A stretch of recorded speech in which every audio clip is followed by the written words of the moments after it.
With the recent loss to the Boston Celtics on the road, the Detroit Pistons made the wrong side of history, as they dropped their 28th game in a row, making it the longest losing streak in a single season and tying the all-time record for most consecutive losses in NBA history. Despite how promising and talented this young Pistons squad is at the beginning of the season, they managed to break the losing record set by the 2013-2014 Philadelphia 76ers and 2010-2011 Cleveland Cavaliers. And what's worse is that they are on track of being the worst basketball team ever assembled.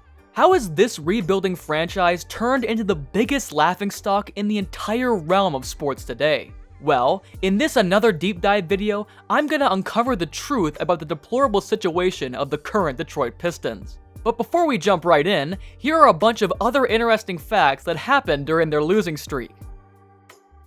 Their losing streak has outlasted the inaugural in-season tournament, which began on November the 3rd and wrapped up on December the 9th. KD has moved up multiple spots on the all-time scoring list. With Draymond Green's drama coming to its close, he has actually more ejections than the Pistons have wins. And despite being suspended for the first 25 games of the season, Ja Morant has made a successful comeback, and as of this recording, the Grizzlies are 4-1 with him, which means that they have twice as many wins in the last week as the Pistons have had all season long. Now, I may have gone too far there in making fun of their sorry situation right now, but if you take a look back at how they started this season, you wouldn't think that we're talking about the same Detroit Pistons team.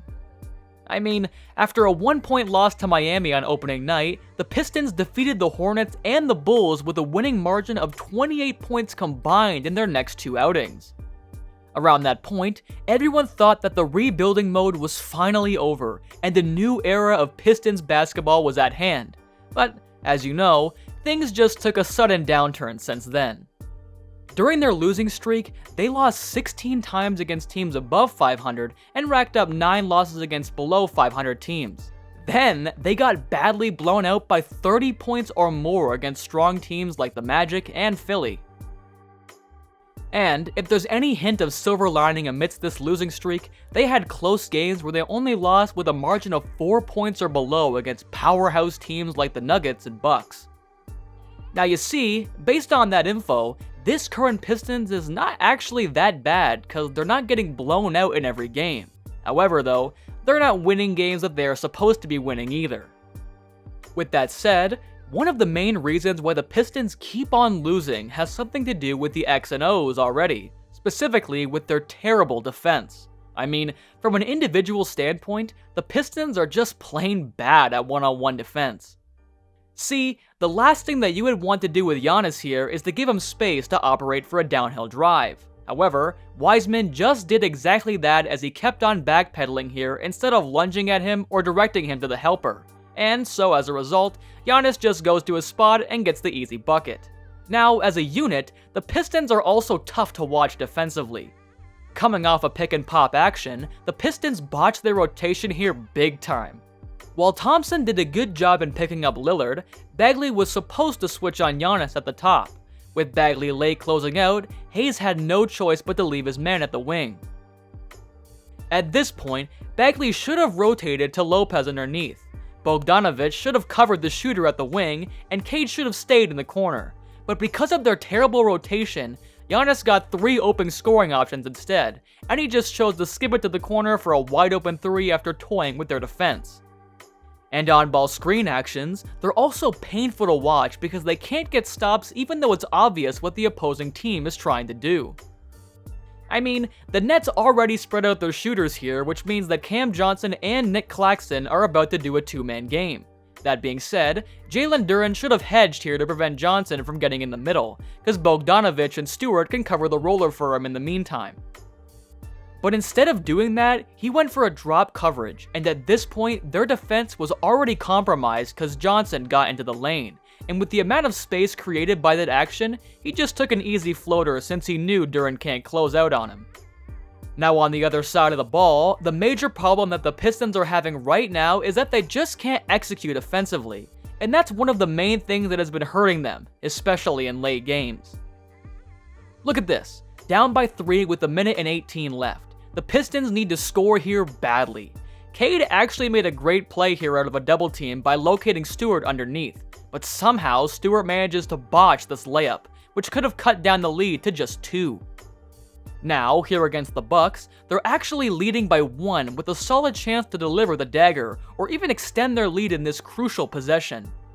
But instead of executing a nice play, Sasser just plays hero ball and goes for a double step back, which hits nothing but air. And when the buzzer sounded, the Pistons lost that game to the Bucks by just 2 points. Stats-wise, the numbers backed up their horrendous play on both ends this season.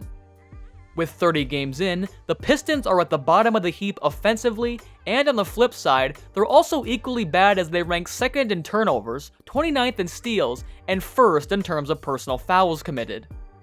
Anyway, in my view, the bad execution on both ends and perhaps the lack of effort down the stretch by their inexperienced players are just small contributors to their current losing streak. Because if we try to take a look at it from a grander scale, the Pistons losing a bunch of games is a cultural thing that could be traced back to the people running the show behind the scenes.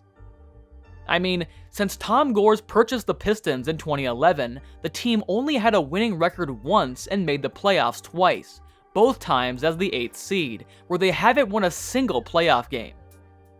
Gores did try to swing for the fences this season by gunning for the hottest free agent coach in the market and making Monty Williams the highest paid coach this season. But as we all know, his blockbuster signing is not delivering as advertised. And now, the Piston fans chanting to sell the team is becoming louder and louder every time they drop another game. Call the foul. This has been painful in the last minute or so, Gregory. Yeah, and will prove to be a bit of a silver lining for the Pistons. The 117 they give. Violation and 9.7 left. Oh boy, here we go. Sell the team, they're saying. Anyway, amidst of the nightmare that they're currently going through, there's one bright spot for the Pistons right now, and the guy I'm talking about is Cade Cunningham.